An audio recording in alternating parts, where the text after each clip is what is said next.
In this video, we're going to be talking about place value, but before we get into place value, I want you to imagine with me that there's a new store opening in your town, and they really want to get people to come out and look at the things in their store. They want to sell a lot of different things. Maybe it's like an electronics store, like a Best Buy kind of thing.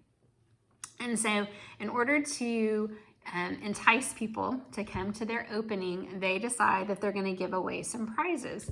And so based on how soon you get there, that's going to determine your prize. So let's say for the first day that they open, that the first 2 people in line are going to get a brand new television set. And then maybe the 50 people that come after that, instead of a television set, now they're just going to get a free DVD. And then maybe after those 50 people, the next 100 people are going to get a $10 coupon. So if they buy something, they get $10 off. And then maybe the next 300 people after that are going to get a free magnet. All right. And then maybe everybody else that comes in that day is going to get a free pencil or something. So based on where you are in line, right, that's going to determine your price or the value of your price. So the sooner you get there, the better your price, or the further you are up in the line, right, then the more worth your prize is, or the more value your prize has. It's very similar. Place value is what we're talking about today, and that's a very similar idea. So in math, when we look at numbers, the place the number holds in a set of numbers determines how much it's worth. And place value means the location of a number determines its worth. So here's an example of what I'm talking about. So look at this number 5. In this number right here, you have a 5 and 2 zeros. Because of where the 5 is, we would read this number as 500. If we're looking at money, $500, right? The number next to it also has a 5 and 2 zeros, but now they've added a decimal, and that decimal changes everything, right? Because now this 5 is not in a hundreds place, it's in a ones place. So this is just $5 now, right? If we keep going, I still have 2 zeros and a 5, all right? But now this decimal has moved, or this 5 has moved to the right of the decimal. So now it's not even $5, it's less than $5, it's only 5 cents. If I look at one more example, I still have 2 zeros and a 5. Okay, it's moved back over a little bit. So it's not 5 cents anymore, it's 50 cents. So what I want you to see is, even though we have the same exact numbers, where that 5 was, okay, determined the value or the amount of money you had. And so this is something you have to be able to recognize in math. You need to be able to look at a number and know how much it's worth. One thing that's kind of cool about where our numbers are, how much they're worth, is that as you increase the number of digits, or as a number gets bigger, or if a number moves to the left, right here, right, then it's going to be multiplied by 10. So here's what I mean. So right now the 5 is just 5 ones. But if I move it over to the tens place, right, it went up by 10. It got multiplied by 10. So 5 times 10 gives me 50, right? And then if I move the 5 again, if I move it over again, one more place, I add another 0, right? There are now more digits, right? Then it got multiplied by 10 again. So 50 times 10 is 500. The opposite is also true. If I start at 500, this is a 5 in the hundreds place, and I move it to the tens place, the number got smaller. It was always divided, by 10. Got divided by 10.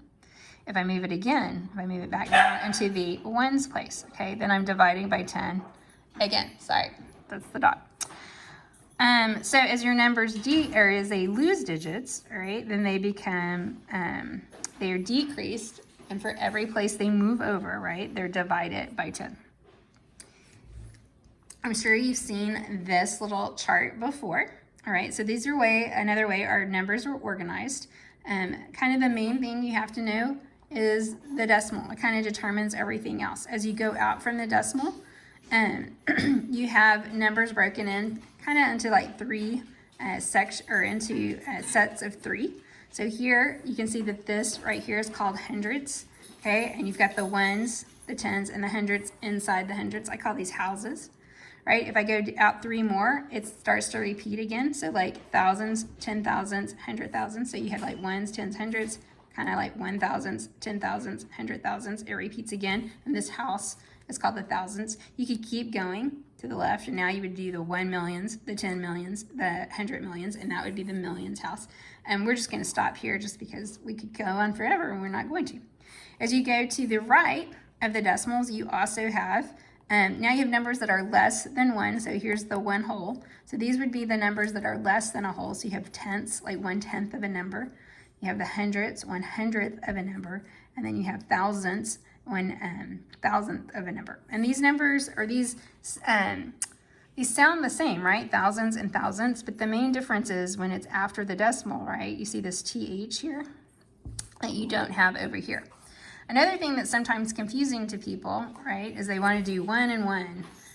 These numbers line up, tens and tens, but there's always just 1, 1, all right? So you kind of have this decimal here, and then if you go out from that, sorry about that, you have tens and tens, hundreds, hundreds, thousands, thousands, okay? There's always just 1, 1. So that confuses people, or they forget that sometimes, so just make sure you're paying attention to that.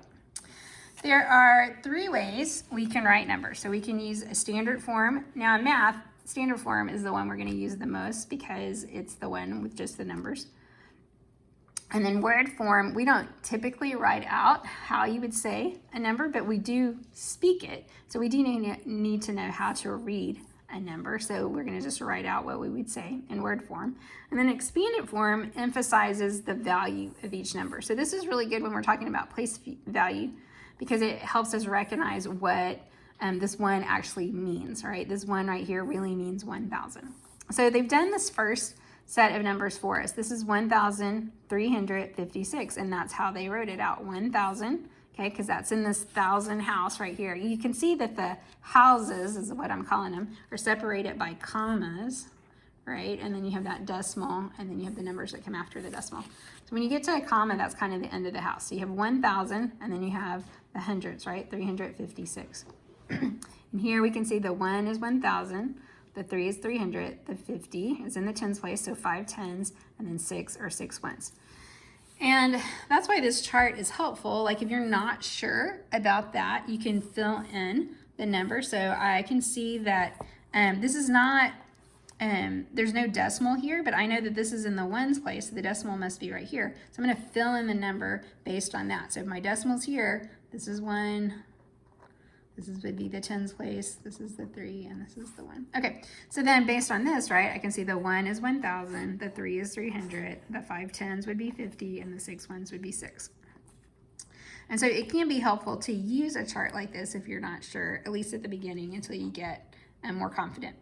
So again, I can start with this number right here, and maybe I don't know how to read this number. Well, I could fill it in, that would be helpful. So where do I start my number? Well, this is one of those times where you can start at the back, right? You know, your decimal's here, right here. So then kind of go backwards from there. So I have a 0, a 0, a 5, and then that's commas, that house, the end of the house. And then I have a 2, a 4, and a 3, and then another comma, and then the 4. All right, so then what is this? 4. It's 4 million. So I'm going to say 4 million. And notice when I get to a comma here, I'm also going to add a comma here. So 4 million. And then I'm going to start then thousands, right, house. But in order to say it, right, I'm just going to look at that house all by itself. So how would I say just this number? Well, normally I would say 342. Okay, but because it's thousands, I'm going to give it, it's like its last name. 342 what? Thousands. So I would say 342,000. Okay, and I have a comma here, so I need a comma here. And then what is this number right here? Well, the 5 is in the hundreds place. There are no tens or ones, so I would just say 5 and give it the last name, what? 100, 500. Notice I didn't use the word and. Okay, so and has a special meaning when you're talking about place value. And is the decimal. All right, so and, you can add that here.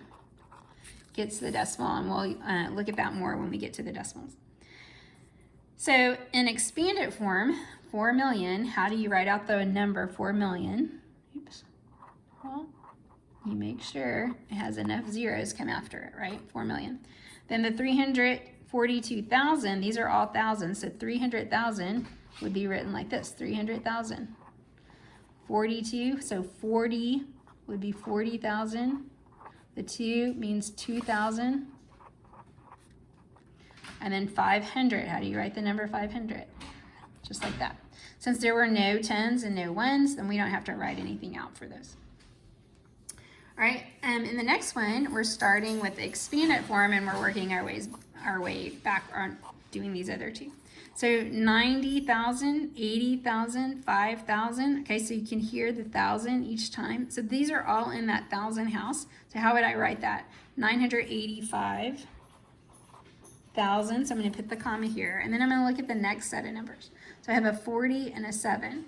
So 47 goes in this hundreds house up here, but there's no hundreds, right? So what do I need? I need a 0 to show that there are no hundreds, and then the number 47. To write it as in words, right? I'm going to start with just this number here, so 900.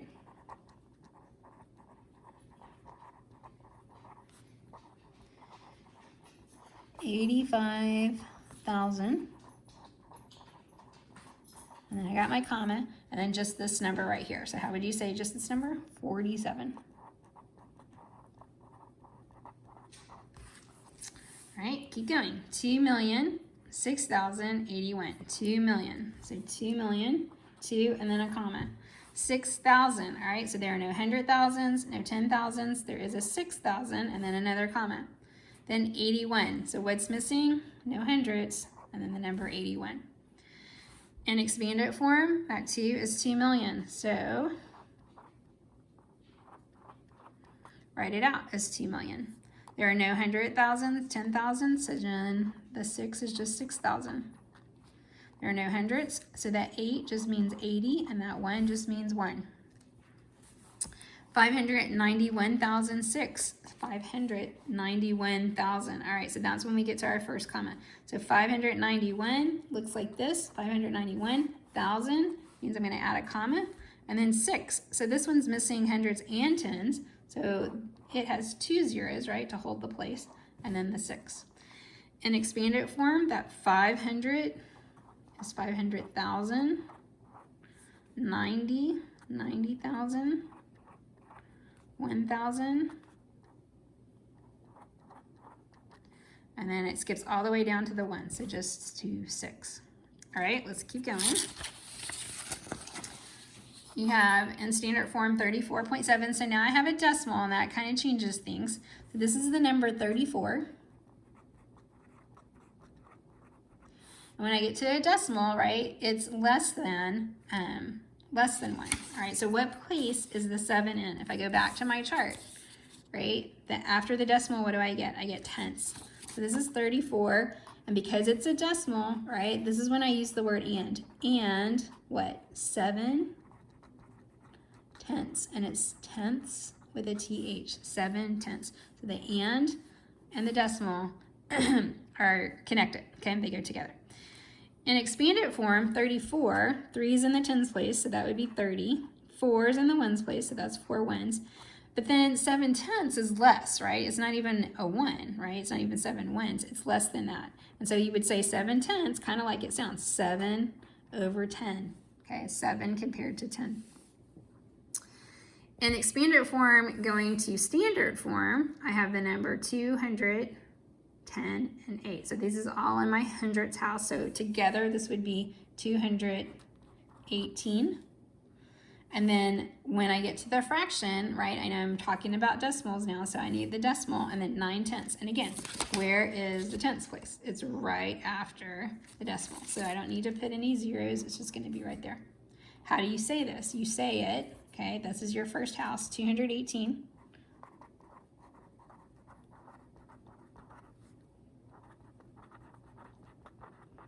Then when you get to the decimal, you can use the word and, what? 9 tenths. And tenths, because it's the fraction part, right, has the TH. 12,300 and 14 hundredths. All right, so 12,000, then the comma, right, because that's the thousand house, 314. So 314 looks like this. And, all right, tells me there's a decimal, 14 hundredths. So, okay, so I haven't done hundreds yet. That's over here. If I say 14 hundredths, I can't put a 1 and the 4 right here. I have to spread it out, right? So it's 14 hundredths. So 1/4 hundredths. All right, so if I fill this in, what do I have? I have 12,314. Oh, sorry, not 300. 314 thousandths. I did this wrong. 300, it was just 300, right? There was no, the 14 came after the decimal, after the and. All right, so in here, 12,300 and 1,400. So you can see that the 4 just has to end in the hundredths place. And if I write this in expanded form, sorry, my dog is scratching. I'm making a lot of noise. And the 1 is in the 10,000 place. The 2 is in the 2,000s place. The 300, right, is just 300. The 1, right, is in the, even though this is called 1400s, the 1 is in the tenths place. So I would write it as 1/10. And the 4 is in the hundredths place, so it would be 4/100 because it's in a different place here. 3.27, that's how you say it. Sometimes we say it that way in math, but with place value, we would say 3, right? And for the decimal, 27, what? Hundredths right there. So we would say 3, because 3 is in the ones place. The decimal tells me it's an and then 27, if I just look at this number here, I would say the number 27. Okay, but where is that 7? It's in the hundredths place. So that's where you use the word hundredths. All right, 3 is just 3 and, right, 27. So 3, and then the 2 is in the tenths place, 2/10. The 7 is in the hundredths place, so 7/100. Going backwards, 6,000, all right, so that would be this, and a comma, 6,000. 307. So I have the 300, no tens, and a 7. And then I have 2 fractions, right? So that means there's going to be at least 2 decimals. So 4 goes in the tens place, 3 goes in the hundreds place, so right here. To say this, I would say 6,000 because I got to the comma. And this number here is 307.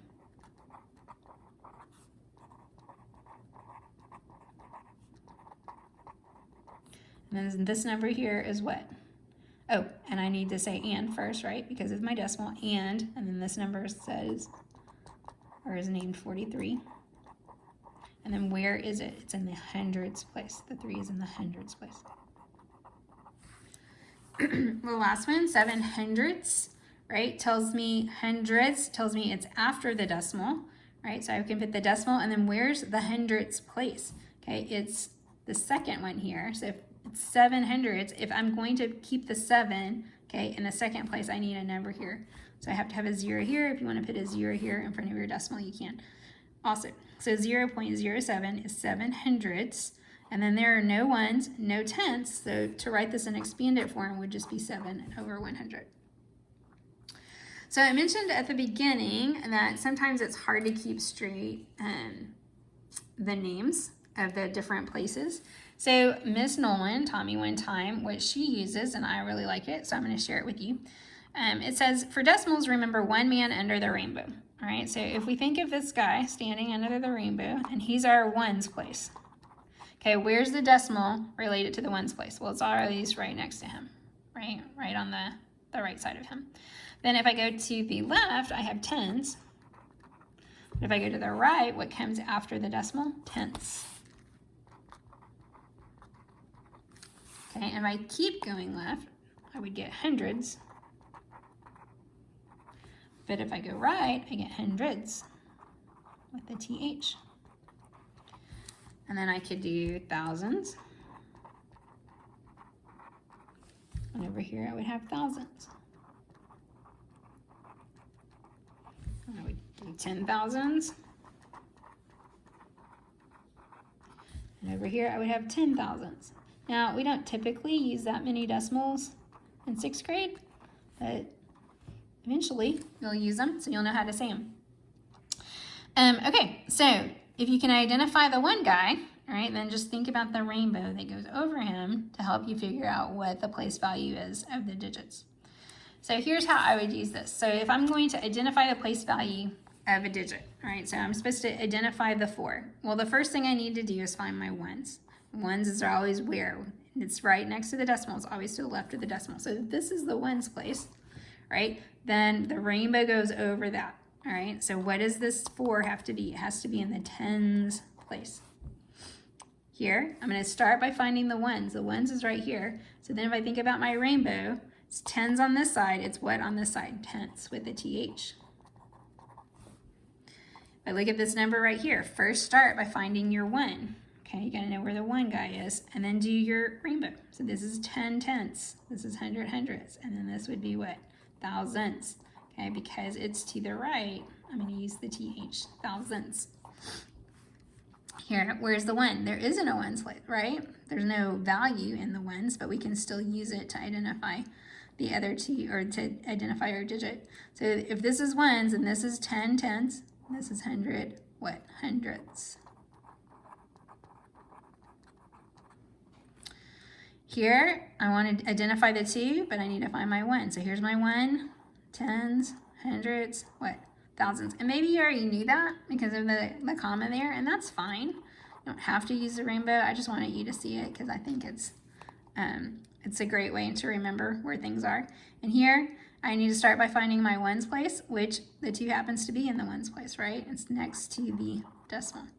All right, so that's place value. Hopefully that helps you remember that based on where a number is, okay, that's going to determine its worth. So you just got to remember the names of all these numbers so you can remember, or the names of all the different places so you know what they're worth. All right, see you soon.